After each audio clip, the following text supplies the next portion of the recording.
तो मैं करिश्मा पांडे एक बार फिर उपस्थित हुई हूँ आप सभी के साथ। आप सभी का स्वागत है मेरे इस YouTube चैनल पर।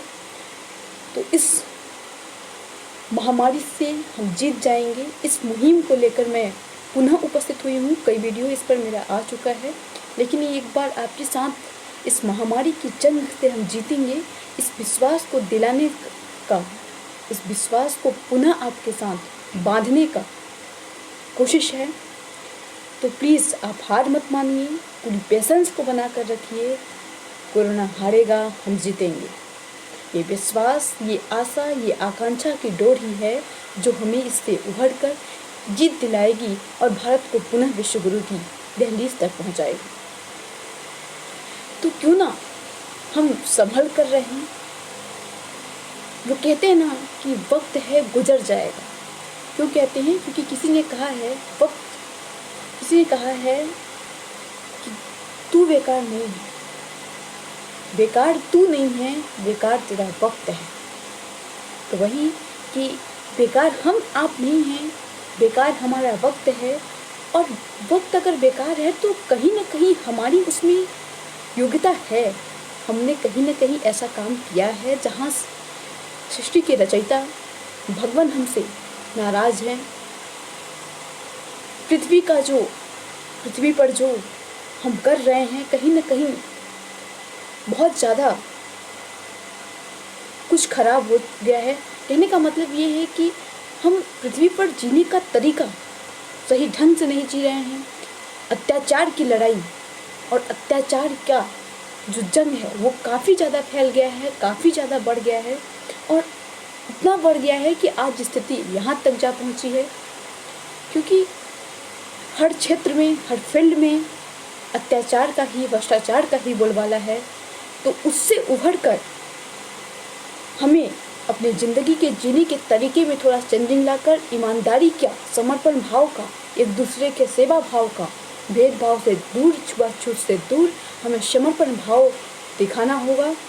और थोड़ा सा जैसे हम जिंदगी को पहले जीते थे, अत्याचार भ्रष्टाचार में, उसे छोड़कर, उसे दूर फेंक कर हमें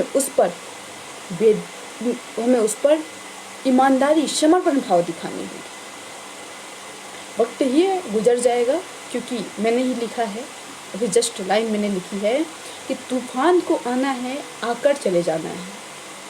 तूफान आती हैं, आकर चली जाती हैं। ऐसा नहीं होता है कि तूफान आ रही है तो ऑलवेज तूफान ही रहेगी। अगर तूफान है तो कंटिन्यू तूफान, ऐसा कभी नहीं हुआ। इसलिए मैंने लिखा है कि तूफान को आना है, आकर चले जाना है। अंधेरा है कुछ पल का, रोशनी को फिर आकर जाना है। अंधेरा है कुछ पल का, रोशनी को फिर आ जाना है। क्यों आना है रोशनी? रात के बाद दिन को होना है, क्योंकि रात के बाद दिन को होना है। परछाइयों के दामन को रह जाना है, वक्त फिर नया आना है। परछाइयों के दामन को रह जाना है, वक्त फिर नया आना है। जिंदगी और कुछ भी नहीं, जंग ए चुनौतियों का खेल खाना है, जंग ए चुनौतियों का खेल खाना है।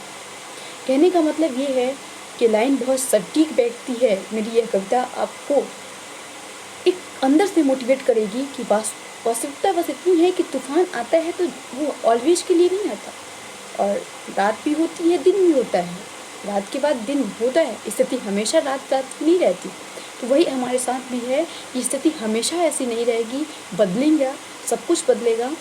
और ज़िंदगी और कुछ भी नहीं, जंग ए चुनौतियों का खेल खाना है। तो वास्तव में हम जंग की इस लड़ाई को लड़ रहे हैं, चुनौतियों की इस लड़ाई को लड़ रहे हैं, उसका ही खेल खाना है। बहुत सारी चुनौतियाँ आती हैं, बहुत सारा स्ट्रगल करना पड़ता है लाइफ में, तब कहीं जाकर हम अपने लाइफ को एक बहुत बड़े मुकाम तक पहुंचा पाते हैं।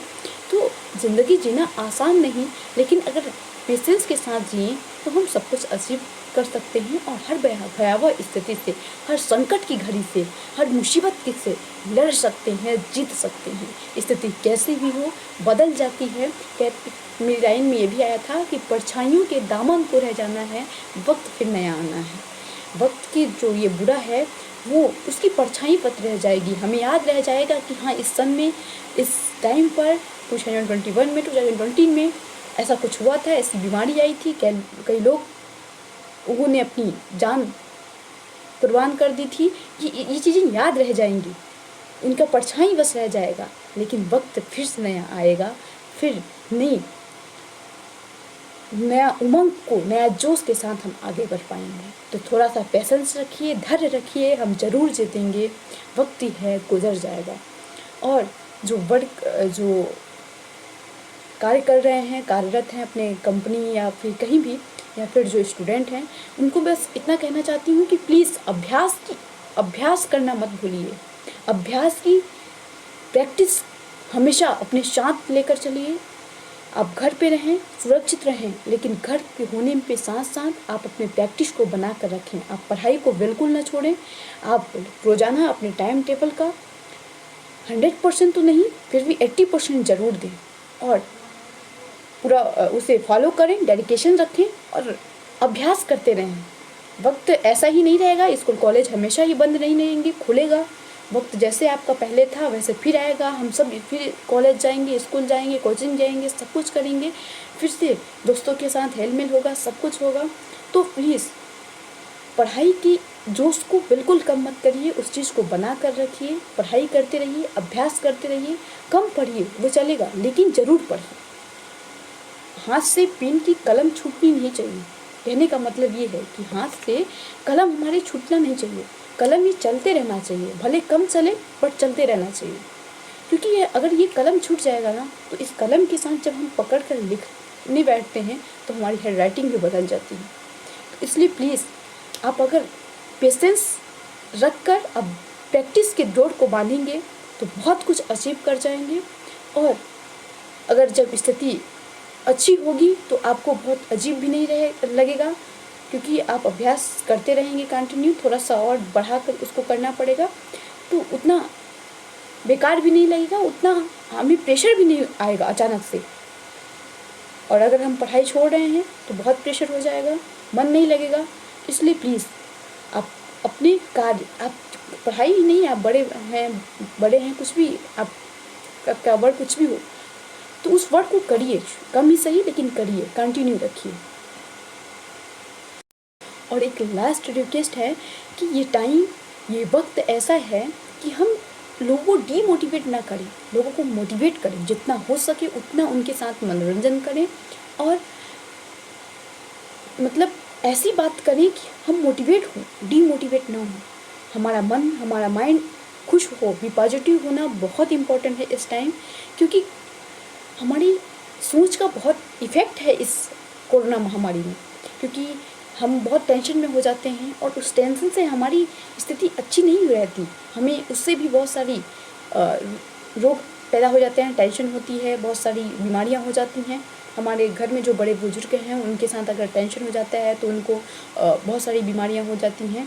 उनके जो बीपी है, जो शुगर है, सब चीज़ की परेशानियाँ होती हैं। तो प्लीज़ डीमोटिवेट मत करिए किसी को, उनको बस दिलासा दिलाइए, पेशेंस दिलाइए कि अरे वक्त है, गुजर जाएगा। बस सावधानियाँ हमें बरतनी होगी। भगवान ये देख रहा है कि आप कितना सावधानियाँ बरत सकते हैं, अत्याचार पर कितना विजय प्राप्त कर सकते हैं। ऐसा पेशेंस, ऐसा दिलासा दीजिए सबको। बी हैप्पी, बी पॉजिटिव रखने का अपने अंदर से खुद ऐसी मुहिम को चलाइए। बात करने के तरीके में भी थोड़ा चेंजिंग लाकर लोगों के साथ ऐसा बात कीजिए कि उनका माइंड, उनका मन थोड़ा एंजॉय हो, मोटिवेटेड हो। हाँ, उनको लगे कि अरे हाँ, थोड़े कुछ दिनों की बात है, फिर सब कुछ अच्छा हो जाएगा। ऐसा फीलिंग करवाइए। पेशेंस रखिए, दूसरे को भी रखवाइए, सावधानियाँ रखिए, खुद भी रखिए, परिजनों को, समाज को, देश को, सभी को रखने के लिए प्रेरित कीजिए। मोटिवेटेड रहिए, पॉजिटिव रहिए। Thank you so much. और ये मेरा वीडियो अगर आपको अच्छा लगे तो please like, share and subscribe. Thank you so much.